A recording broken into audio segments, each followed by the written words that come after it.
1, 2, 3. Harold and Brad, Windy City Filmmakers. Harold and Brad, Windy City Filmmakers. Harold and Brad. Da, da, da, da, da, da.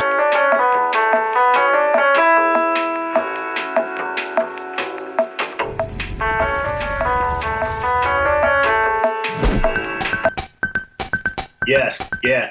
Yeah, we just interviewed Sarah Sabini a couple of weeks ago. She was saying the same thing. Chicago has we're the greatest theater city in the world. But it really is an opportunity where you, as an actor, can come into this city and make your name and really, thrive here. You directed me in a couple of things in Superior Donuts. Yeah. And I shared the story of how we were doing the show. And then I was backstage with some other actors. And there was this unexpected silence on stage, right? And everybody looked up like, okay, what's going on? What's up, right? And Rich, who was like one of the leads, picked up the line or whatever. And so what had happened was that, we had the real donuts and then the fake donuts. And one of the actors ate one of the prop donuts, right? And there was a reaction. Right, there was a reaction. But it was so funny because you're listening backstage and you can tell that the play is not humming around like it usually does. And everybody looked up, what's up? I forgot about that, yeah. That's one of the things I miss and love about doing theater are those kind of moments, that magic that happens when stuff goes wrong. That's part of what I love about theater. It is also the thing that's super stressful about theater is stuff goes wrong, but it's mostly delightful.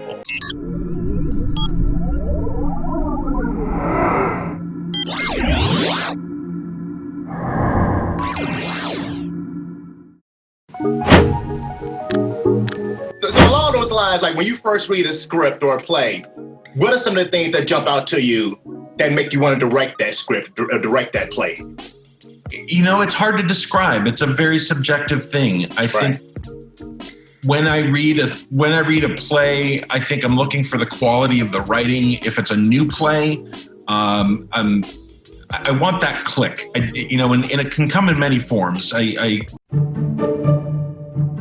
sometimes use the fishing term of I'm nibbling on the bait for the first 10 pages. And if that hook doesn't in those first 10 pages or so, I might not continue reading it. I want to be pulled through that script. I want the script to seduce me, and I want to be completely invested in getting to the end of that thing and finding out what happens. Just on a very basic level. Now, beyond that, there's all kinds of other factors that can go into why I would want to do a play or direct a play. Ranging from actors I would want to work with to a story I just desperately want to tell, to working with a playwright that I want to work with. There's various ways in, I think, as a director, but ultimately I think it does come down for me, at least, that I need that connection to the story, because I really view my job as a director as that of kind of like a missionary. I have to change everybody's way of thinking to think about this story in one particular way. And so I have to be able to preach that gospel. I have to be able to talk about this play with real authority and talk about the perspective I have on this story very clearly and specifically, or we're not going to make a good play. Right. So that has to be there pretty early for me. But I don't know if I can get more specific than that. I think, it's one of those magical kind of things where you're reading it and you're hooked and you're in and you just know I want to do this. I want to tell this story, and it might just be as simple as that.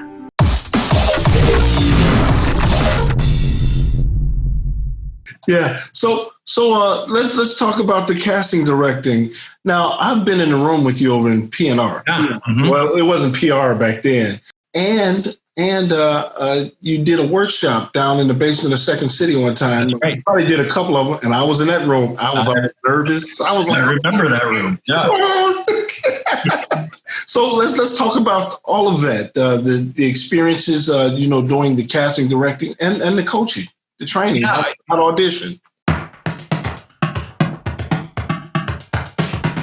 I love the energy of the casting room, and I love working with actors. And so casting was a pretty natural fit for me after that internship at the Goodman. I really saw, this is something I really love, and I had a good head for names and faces, and I started to learn a little bit more about how to talk to actors in the room, and judging choices and talent, and appropriateness for roles. All of that can kind of be learned with a good mentor. And actually, that's worth mentioning. You can't really go to school for casting. That you either intern or you fall into it somehow. So, sometimes you kind of come up through, as I did, through a casting house, and I had some wonderful mentors, in both the theater and, at TPR, Mickey, Jennifer, Tara Lonzo, and, or, sometimes you start as an agent and you come into it from that way, and you kind of segue into it from that direction. Those tend to be the two main ways in, but it's not something you go to school for. So it was something that I was committed to learning more about, and a lot like teaching, it's something you never really master. You do get better at it, and it is an art form. I do believe it is an art. There's been a lot of talk in the trades about, creating, casting awards at the Oscars, and recognizing casting as one of the disciplines that goes into making a good film. And I do believe there is a real artistry to good casting and a good casting director. I love that feeling of assembling the team. I've said it before, but I love that feeling of reading a script and then immediately having a few actors come to mind. Of like, this is perfect for this person right now in there, because I know what they're going through in their life, or I know where they are career-wise, and this is a great match for them. And I've had a few experiences with that, where I've read a screenplay or a play, and immediately I knew this role is for this actor, and then lo and behold, they did get the role. So that's always really satisfying when you have that experience.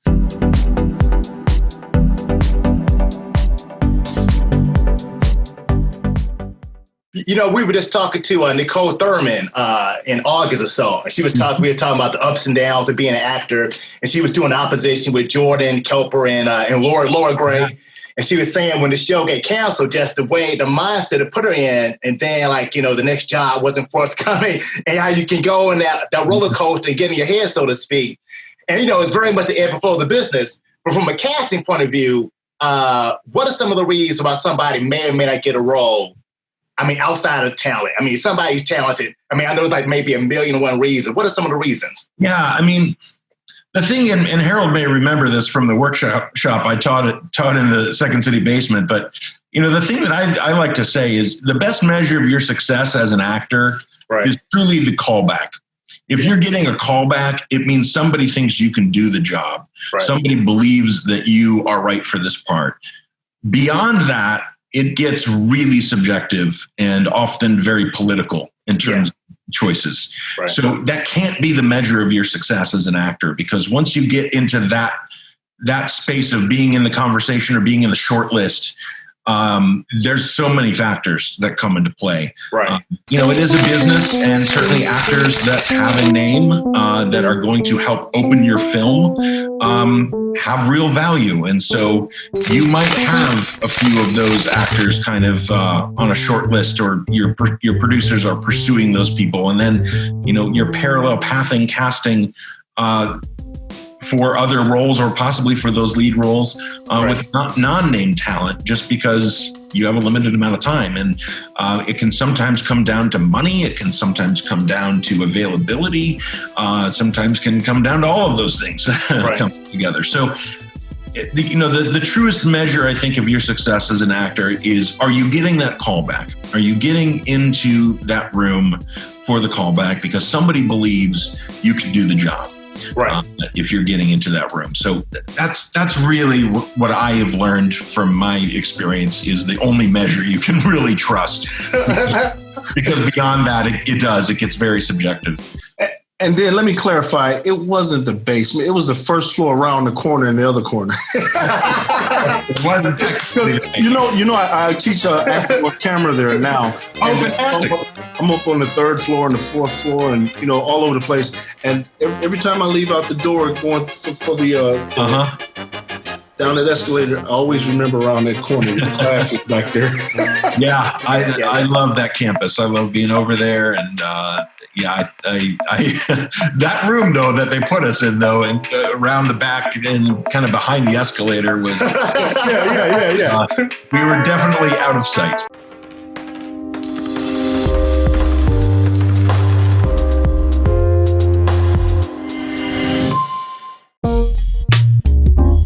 Now, for a lot of people may not know, I think you are a great actor, Matt Miller. You have a fantastic presence on stage, right? Do you have any desire? Are you still acting? Do you have any desire to act more? Oh man, that's very nice of you to say. I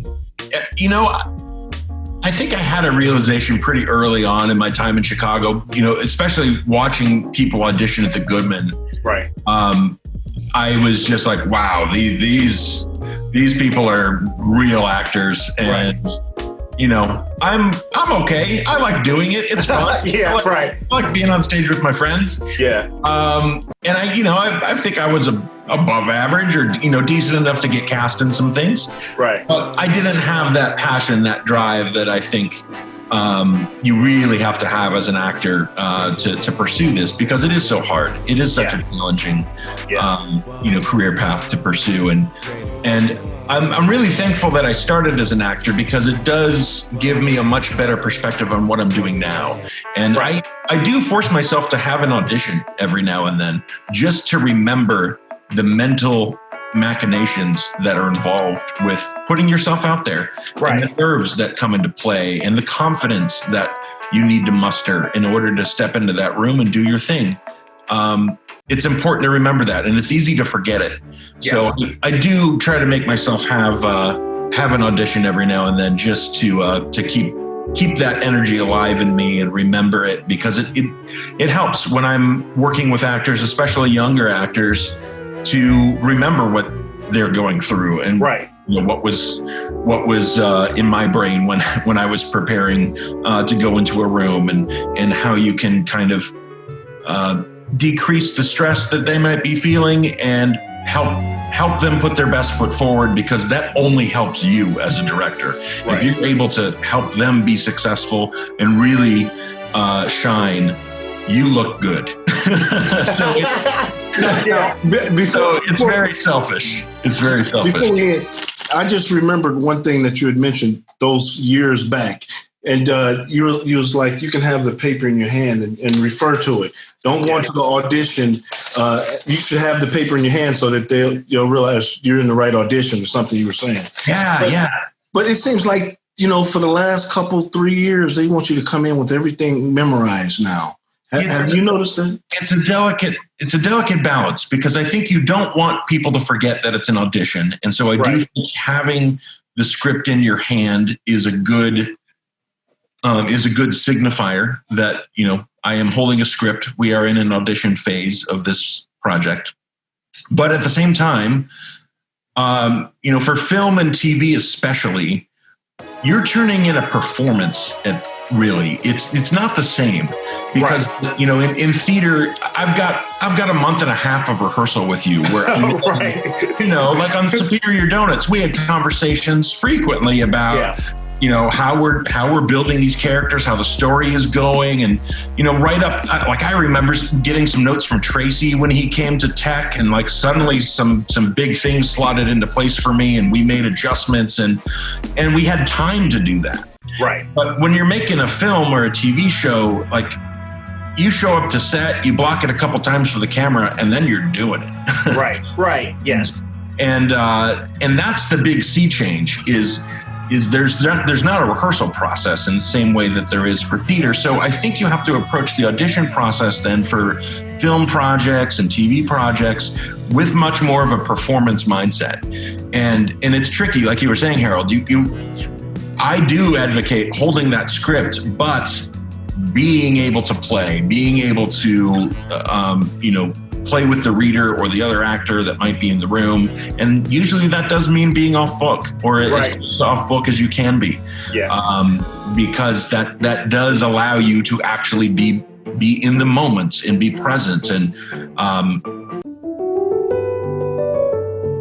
with TV, it's tough because a lot of times now for pilots, they're handing you 15 pages. Right. For the lead roles, it's ridiculous. Yeah. You have a pilot script to prepare the night before.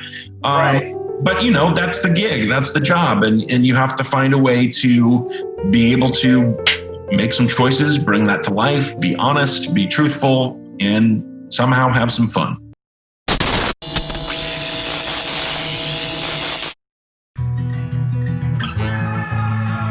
What advice would you give a young person looking to become a director and go into casting and do what you do? What advice would you give? Oh, man.